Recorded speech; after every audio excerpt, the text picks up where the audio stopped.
ርዕስ አቤቱ አታለልከኝ እኔም ተታለልኩ። ደራሲ ጳውሎስ ፈቃዱ፣ ተራኪ ዮሴፍ ወልደማርያም። በአንድ ወቅት የሰማሁትን ታሪክ ልንገራችሁ። አንድ ወንድም ስለ አንድ አገልጋይ ራእይ አይቷል። አገልጋዩ ከአንዲት ቤተክርስቲያን ጋር በገመድ መቆራኘቱን ነበር ያየው። ልክ ይህንን እንዳየ መልእክቱን በራሱ መረዳት ይተረጉምና ባለው አመለካከቱ ለጓደኛው ያስተላልፋል። ለአገልግሎቱ እንዳይዘረጋ ሩጫውን በሚገድብ መልኩ መታሰሩን አበክሮ ያስገነዝበዋል። በል እንግዲህ ተቃውመህ የታሰርህበትን ጥሰህ ሂድ ብሎ ይመክረዋል። ይጸልይለትማል። ኋላ ላይ መልእክት ተናጋሪው ወደ ቤቱ ሲሄድ ግን ጌታ ስለተናገረው ትርጉም ሲገባው ይደነግጣል። ለካ ራእዩ ያሳየው ከዛች ቤተ ክርስቲያን ጋር ሌላ ትርጉም እንደነበረው ነበር። ጌታ ለማለት የፈለገው ይህንን አገልጋይ ከዛች ቤተ ክርስቲያን ጋር በአገልግሎት ማቆራኘቱን፣ የአገልግሎቱ ስፍራ እዚያ ቦታ መሆኑን ሊያሰምርበት ፈልጎ ነበር። እግዚአብሔር የተናገረውና ሰዎች የተረዱት የተለያየ መሆኑ ምንኛ ያሳዝናል። ለመናገር ያሰብኩት ስለ አገልጋዮች ስህተት አይደለም፣ ጉዳዩ ሌላ ነው። ዛሬ ብዙ ወገኖች በከፍተኛ ግራ መጋባትና ሐዘን ውስጥ ተውጠው አያለሁ። እግዚአብሔር ያኮረፉም በየቀኑ ነው የሚያጋጥሙ። ለነገሩ ልጅ አባቱን የማኩረፍ መብቱ እንዳለው የማይካድ ነው። አባትም እንደየሁኔታው ያባብላል፣ ይገስጻል፣ ይቆጣማል። በእርግጥም ክርስቲያን ከሐዘኑም ሆነ ከደስታው፣ ከጉስቁልናውም ሆነ ከበረከቱ፣ ከውድቀቱም ሆነ ከስኬቱ ጋር የሚያያዝ የልብ ሐሳብ ከእግዚአብሔር ጋር ማገናኘቱ ግድ ይመስለኛል። የእኛ ጉዳይ፣ የእኛ ዕጣ በአብዛኛው ከእርሱ ጋር የተሳሰረ ነውና። እዚህ ከላይ የተመለከትነው በርካታ ክርስቲያኖች ዋነኛ ሐዘናቸው የእግዚአብሔር ተስፋ መዘግየት ወይንም ሳይፈጸም መቅረት ነው። እግዚአብሔር ይባርከናል ብለው ጠብቀዋል። እየሆነ ያለው ግን ተቃራኒው ነው። ለኑሮ ስኬት እርሱን ተስፋ አድርገዋል። በአብዛኛው ሊሆን የሚታየው ግን ሌላ ነው። ስለዚህ በእግዚአብሔር ተስፋ ቆርጠዋል። በእርግጥ በሚዘገይ ተስፋ ልብ ሐዘን መኖሩን መጽሐፍ ቅዱስም ይነግረናል። ምሳሌ መጽሐፍ ምዕራፍ 13 ከቁጥር 12። የኔ ጥያቄ ግን መጀመሪያውኑ እየጠበቅን ያለነው የእግዚአብሔር የሰጠንን ተስፋ ነው ወይ የሚል ነው። አንዳንድ እግዚአብሔር ያልተናገረንን ቃልና ያልሰጠንን ተስፋ ይዘን የምንጠብቀው እግዚአብሔር የተናገረንን ሳይሆን በልባችን የተመኘነውን ነው። እግዚአብሔር የሰጠኝ ተስፋ ብለን የምንይዘው እርሱ ደግሞ ያልሰጠንን ተስፋ የመፈጸም ግዴታ ስለሌለበት ነገሩ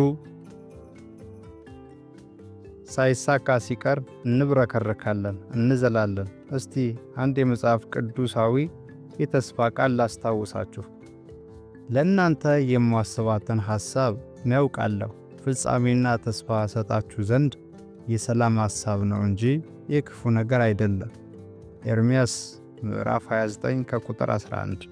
ቆይ አሜን ለማለት አትቸኩሉ። ይህንን ቃል ለሰባኪዎቹ ብዙ ጊዜ ይሰብኩበታል።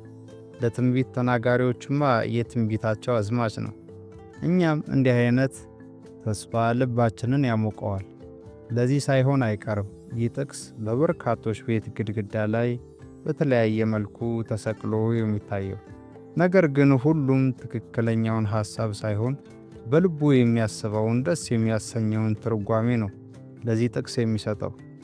ይህ ቃል የተናገረው እስራኤላውያን በባቢሎን ምርኮ ሳሉ ነው። እስራኤላውያን ወደ ባቢሎን የተወሰዱት በተለያየ ጊዜ መሆኑ ይታወቃል። የተወሰኑት በባቢሎን፣ ሌሎች ደግሞ እስራኤል ሳሉ አንዳንድ ነቢያት እግዚአብሔር የባቢሎንን ቀንበር ሰብሮ ወደ አገራቸው እንደሚመልሳቸው ትንቢት ይናገሩ ነበር። የእግዚአብሔር ነቢይ የሆነው ኤርምያስ ግን ይህ ልክ አይደለም። 70 ዓመት እስኪሞላ በዚያው በምርኮ መቆየታችሁ የእግዚአብሔር ሐሳብ ነው ለማለት ነው ይህንን መልእክት የተናገረ። ስለዚህ በዚያው በባቢሎን ቤት ሰርታችሁ ተቀመጡ፣ አታክልትንም ተክላችሁ ፍሬዋን ብሉ፣ ተጋቡ፣ ወንዶችና ሴቶች ልጆችንም አግቡ፣ እነርሱም ወንዶችና ሴቶች ልጆች ይውለዱ፣ ከዚያም ተባዙ ነበር እግዚአብሔር የሚለው። ይህ ነበር የእግዚአብሔር ሐሳብ። በምርኮ ምድር ተረጋግተው እንዲኖሩ 70 ዓመት ካላለቀ አይወጧትምና ያለምንም ዓመፅ ከሕዝብ ቀንበር በታች እየተገዙ እየተባዙ እንዲኖሩ ማስጠንቀቅ።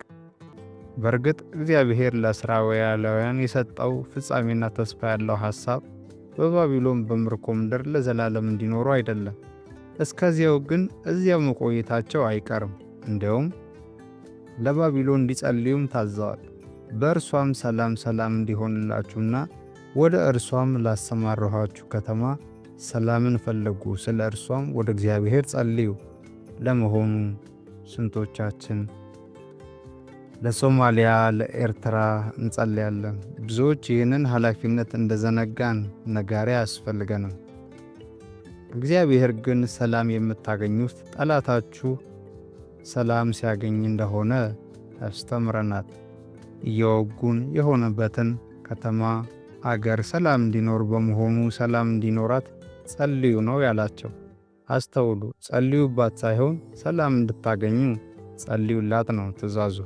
አቤት የእግዚአብሔር ልብ! ታዲያ ይህንን ቃል ምን አይነት ተስፋ አድርጋችሁ ነው የምታስቡት?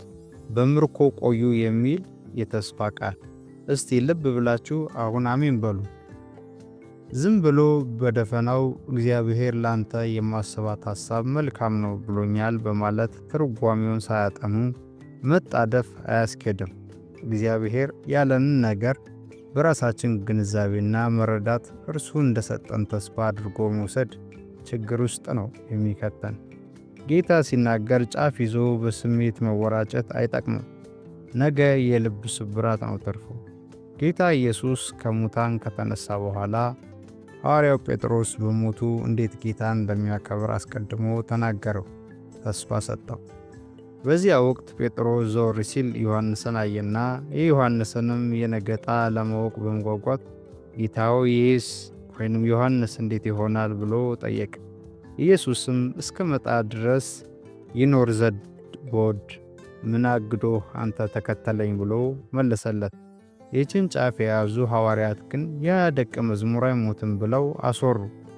ጌታ ግን እስከመጣ ድረስ ይኖር ዘንድ ብወድስ አንተ ምን አሳሰበህ አለው እንጂ አይሞትም አላለውም። ካላመናችሁኝ ክፍሉን አንብቡ። ዮሐንስ ወንጌል ምዕራፍ 21 ከቁጥር 21 እስከ 23። ደግነቱ የዚህ መልእክት ባለጉዳይ የሆነው ዮሐንስ ትክክለኛው የኢየሱስ ምላሽ ገብቶት ነበረ እንጂ ዮሐንስ ሲሞት ጌታ አትሞትም ብሎት እንዴት ይሞታል በማለት ብዙዎች በተሰናከሉ ነበር። እነ ጴጥሮስ ጌታ ምንድነው በትክክል የተናገረው፣ ምን ለማለት ነው የፈለገው ብለው መመርመር አልፈለጉም። እኛም ዛሬ እንዲሁ ነን። በጣም በጠና ታማ በሞት አፋፍ ያለች አከብርሻለሁ የሚል መልእክት ተነግሯት በዙሪያ ያሉ ወገኖች ጌታ ድል ባለ ሰርግ ሊድራት ነው ብለው ሲጠብቁ፣ እርሱ ግን ወደ ራሱ ሲሰበስባት እህት መስማቴ ትዝ ይለኛል። ብዙዎች ደነገጡ፣ እምነታቸውም ተናወጠ። ግን እስቲ አከብርሻለሁ ማለት እድርሻለሁ ማለት ነው ብሎ የወሰነው ማን ነው? አያችሁ ልጆች፣ እርሱ የሚለውና እኛ የምንሰጠው ትርጉም ምን ያህል እንደሚራራቅ ጌታ ስለ ስኬት ተናግሮን ስለ በረከት ተስፋ ሰጥቶን ሊሆን ይችላል። ታዲያ ስኬት ሁሌ ከገንዘብ ጋር ከንግድ ጋር መያዝ አለበትን? በእግዚአብሔር ትርጓሜ ስኬት ማለት በእግዚአብሔር ፈቃድ መኖር ይመስለኛል። በእኛ ደግሞ ዝናና ገንዘብ በአጠቃላይ አዱኛ ማለት ይሆናል። ባርካችኋለሁ ካለን ደግሞ በዓይናችን ፊት ደምቆ የሚታየን ገንዘብ ወይንም የኑሮ ከፍታ ነው። ስለዚህ ገንዘብ ሳይሰጠን ሲቀር ሌላ በረከት ብናገኝም እናዝንበታለን። በረከት ማለት የግድ ገንዘብ ማለት ከሆነ እነ ምስጦፋም ተባርከዋላ። ሰዎች ተመሳሳይ ቋንቋ ስለተናገሩ ሁልጊዜ ይግባባሉ ማለት አይደለም። አንዳንዴ ከሰዎች ጋር አንዳንድ ቋንቋዎች እየተነጋገርኩ መግባባት ሲሳነኝ አማርኛም ላለመግባባት ያገለግላል ለካ የምልባቸው ወቅቶች አሉ። አዋጅ ሲወጣ ነጋሪት ጋዜጣ ላይ እንደሚታየው የመጀመሪያው ገጽ ላይ እንዲህ ማለት ያዘወትራሉ። የቃላት ትርጉም የሚዘረዝረው ለዚህ ሳይሆን አይቀርም። የጋራ መግባባት እንዲፈጠር በቃላት ትርጓሜ መስማማት የግድ ነው። ሌላ ጉዳይም አለ። ክርስቲያን ከሆናችሁ ችግር ብሎ ነገር የለም። እንኳን ሊያገኛችሁ በአጠገባችሁም ዝር አይልም ብሎ እግዚአብሔር የት እንደተናገረ ባላውቅም ትንሽዬ ችግርና ገና በአካባቢው ሲያልፍ የሚበረግጉና የእግዚአብሔርን ከነርሱ ጋር መኖር የሚጠራጠሩ የዋህ ክርስቲያኖች ጥቂት አይደሉም። ሮናልደን እንዲህ ይላሉ። ከምወዳቸው የብሉይ ኪዳን ሰዎች መካከል ጌዴዎን አንዱ ነው። በመሳፍንት ምዕራፍ 6 ውስጥ እስራኤል ከምድያማውያን የባርነት ቀንበር በታች ስትሰቃይ እናገኛታለን። ጌዴዎን በወይን መጥመቂያ ውስጥ ስንዴ እየወቃና ይህንንም ከምድያማውያን እየደበቀ ነበረ። በድንገት አንድ መልአክ በአቅራቢያው ከሚገኝ ዛፍ ስር ተቀምጦ ጌዴዎንን አንተ ጽኑ ኃያል ሰው፣ እግዚአብሔር ከአንተ ጋር ነው ብሎ ተናገረው። መልአኩ በድንገት ሲናገር ጌዴዎን ምናልባት በድንጋጤ ወደ ላይ ዘሎ ሊሆን ይችላል። መልአኩ ጽኑ ኃያል ብሎ ሲጣራውም ነገሩ ትንሽ የተጋነነ መስሎት ይሆናል። ለመልአኩም ሰላምታ ጌዴዎን ምን ብሎ እንደመለሰ ታስታውሳላችሁ? ጌታዬ ሆይ እግዚአብሔር ከኛ ጋር ከሆነ ይህ ነገር ሁሉ ለምን ደረሰብን? አባቶቻችንስ ይነግሩን የነበረ ታምራት ወዴት አለ? አሁን ግን እግዚአብሔር ትቶናል፣ በምድያማውያን እጅ አሳልፎ ሰጥቶናል። እግዚአብሔር ከኛ ጋር ከሆነ ምንም ክፉ ነገር ሊከሰትብን አይችልም የሚል ትምህርት ዛሬም አለ። ራሳችንን ለክርስቶስ መስጠታችን ከእግዚአብሔር ዘንድ ልዩ እንክብካቤ እንደሚያስገኝልን ከአደጋ ነፃ እንደምንሆን የምናስብ አንጠፋም። እውነታው ግን እግዚአብሔርን መውደድ መከተል ከችግር ነፃ የመሆን ዋስትና አለመስጠቱ ነው። በክርስቶስ የሚታመኑ ጭጋጋማ ቀናት አያገኛቸውም ተብሎ ተስፋ አልተገባምና በሰው የሚደርሰው ሊደርስብን ይችላል። ታዲያ መከራ ባጋጠመን ቁጥር ባልተገባልን ተስፋ እግዚአብሔርን መቀየማችን ከየት መጣ? ይህ ችግር በተለይ በአገልጋዮች ላይ ጎልቶ ይታያል ለማለት እደፍራለሁ። እግዚአብሔር ለአገልግሎት የሚወጡበትን ራእይ ሲሰጣቸው ድሉም ብቻ ተስፋ በማድረግ መንገድ ይጀምሩና ጉድ ይሆናሉ። እንዲያውም እውነቱን እንነጋገር ከተባለ የአገልግሎት ጥሪ የመከራ ጥሪ ይመስለኛል። ሆኖም እግዚአብሔርን ካልፈሩ እንደ አገልግሎት አትራፊ ቢዝነስም የለም። ደሞዛቸውን እዚህ በምድር ላይ መቀበልና ሂሳብ መዝጋት ለሚፈልጉ ማለቴ ነው። ለዚህ ነው ጥቅሙን እንጂ አገልግሎቱ የሚካፈለውን መከራ ሳያስቡ ዋጋቸውን ሳይተምኑ በእግዚአብሔር ለመነገድ በየዕለቱ ወዶ ዘማች አገልጋዮች ለአገልግሎት የሚሰማሩ። ኤርምያስ ለአገልግሎት በተጠራበት ጊዜ እግዚአብሔር የሰጠው የተስፋ ቃል እነሆ ቃሌን በአፍህ ውስጥ አኑሬአለሁ፣ እነሆ ትነቅልና ታፈርስ ዘንድ፣ ታጠፋና ትገለብጥ ዘንድ፣ ትሠራና ትተክል ዘንድ በአሕዛብና በመንግሥታት ላይ ዛሬ አድርጌሃለሁ የሚል ነበረ። ታዲያ በመንግሥታት ላይ የተሾመው አገልጋይ መከራ እንዳለበት መጠበቅ የለበትምን? ሹመት፣ ኃላፊነትና መከራ የአንድ ሳንቲም ሁለት ገጽታዎች ናቸው። በዘመናችን በታላቅ የፈውስ ኃይል የእግዚአብሔር እያገለገለ ያለው ቤኒሂን ከትልቅ ቅባት ጋር ትልቅ መከራ መኖሩን ቀደም ብሎ ገብቶኝ ቢሆን ኑሮ ቅባቱን አልፈልገውም ነበር ማለቱ ሲነገር ሰምቻለሁ። አውቃችሁ ግቡበት ነው ነገሩ። እናላችሁ ኤርምያስ ትንቢት ይናገራል፣ ይደበድቡታል፣ ያገለግላል፣ ይራባል፣ የእግዚአብሔር ቃል ያመጣል፣ ወደ ግዞት ይጥሉታል። አገልግሎት ማለት መከራ መሆኑን በሂደት እየገባው መጡ። በእውነትም በክርስቶስ ኢየሱስ እግዚአብሔርን እየመሰሉ ሊኖሩ የሚወዱ ሁሉ ይሰደዳሉ መባሉን ታውቆ የለ? ሁለተኛ ጢሞቴዎስ ምዕራፍ 3 ቁጥር 12። መስቀል ማለት ይህ አይደል እንዴ?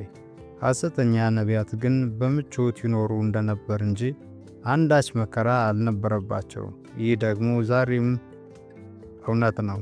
ዛሬም በእግዚአብሔር ይነገዳል። ኤርምያስ እግዚአብሔር በመንግሥታት ላይ ሹሜሃለሁ ሲለው ለካ ስለ በረከትና ስለ ምቾት እያወራ እንዳልነበረ ሲገባው ደነገጠ፣ መሸወዱም ገባው። ለዚህ ነው አቤቱ አታለልከኝ እኔም ተታለልሁ ያለው። ኤርምያስ ምዕራፍ 20 ቁጥር 7። አረ ኤርምያስ እንዲህ አይልም፣ ይሄማ የእግዚአብሔር ቃል አይመስልም ብላችሁ አስባችሁ አይደል? ግድ የለም ብሏል። እናንተም እኮ አፍ አውጥታችሁ ባትናገሩትም ይህ በልባችሁ ያላችሁት ሊሆን ይችላል። እኔም ልክ እንዲሁ የማስብበት ወቅት ነበረ። እግዚአብሔር ሆይ ስትጠራኝ የነገርከኝ ተስፋ ሳስብ አዱኛ፣ ዝና፣ ክብር፣ ብልጽግናና ሲሳይ ነበር የታየኝ። በራሴ መረዳት ነበር የተረጎምኩት። ለካ ሸውደኸኛል፣ በእውነት ደግሞ ተሸውጃለሁ ማለት ነው የፈለገው። ወዳጆቼ ሆይ እናንተም እግዚአብሔር ያልሰጣችሁን ተስፋ አትጠብቁ። መጀመሪያ እግዚአብሔር ሲናገራችሁ በትክክል ምን ማለት እንደፈለገ ተረዱ። በንግግር መግባባት እንዲኖር የቃላት ትርጓሜያችሁ መጣጣም እንዳለበት ተግባባን አይደል? እነሆ በቶሎ እመጣለሁ። ራእይ ምዕራፍ 22 ከቁጥር 12 ካለን አሁን እኮ 2000 ዓመት ሆነው። በእርሱ አነጋገር ቶሎ ማለት ከ2000 ዓመት የሚደርስ ጊዜ ክልልን የሚያጠቃልል አባባል ሲሆን ይችላል። እባካችሁ ሲለን ምን ማለቱ ይሆን? ከአባቱ ቤት ባዶ እጁን የወጣው ያዕቆብን ሁሉ ልጅ ንብረትና ከብት አስከትሎ ሳለ እግዚአብሔርን ሲታገለው ካልባረከኝ አልለቅህም ማለቱ በረከት የግድ ከንብረት ጋር ብቻ ላይ ያያዝ እንደሚችል አይጠቁመንም ይሆን? ስለ ስኬት ሲናገርስ ምን እያሰብን ነው? አገልጋዮችም በመጀመሪያ መጨረሻውን የማያይ አምላክ ስለ አገልግሎታችሁ ጅማሬና ፍጻሜ ሲገልጥላችሁ በየመሃሉ ምን ሊያጋጥማችሁ እንደሚችል አስተውሉ፣ ልባችሁን ጠብቁ ለማለት እወዳለሁ። የተወደዳችሁ ቻናሌ ቤተሰቦች ይህ መልእክት ለብዙዎች እንዲደርስ ላይክ እና ሼር፣ አዲስ የሆናችሁ ደግሞ ሰብስክራይብ እንድታደርጉ አበረታታችኋለሁ። አመሰግናለሁ።